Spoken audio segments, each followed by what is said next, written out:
Sådan har jeg jo en trayflip. Ja, sehr gut. Og det var tysk. Okay, nu börjar vi.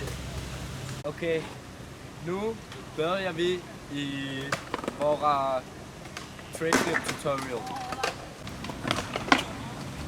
Trin 1. Ni måste ha era brädor. Trin 2. Nu I har era brädor, så ska ni ta den och ni måste ha era kickflips. Också popshovets. Så, for the final. Foot position. Så her. Ni skal køre på era brædder med fodpositionen. Køre mega hurtigt. Så er det mycket nemmere.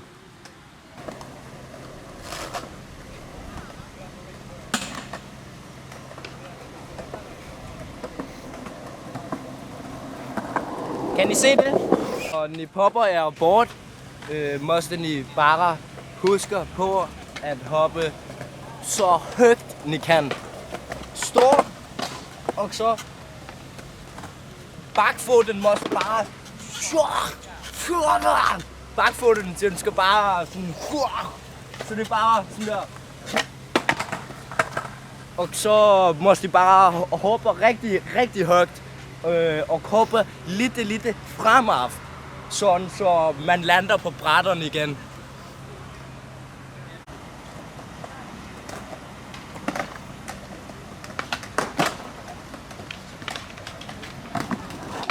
Og sådan kan I se, hvordan man laver trayflips. Så skal I bare gå ud i hele Malmø og lave trayflips over det hele.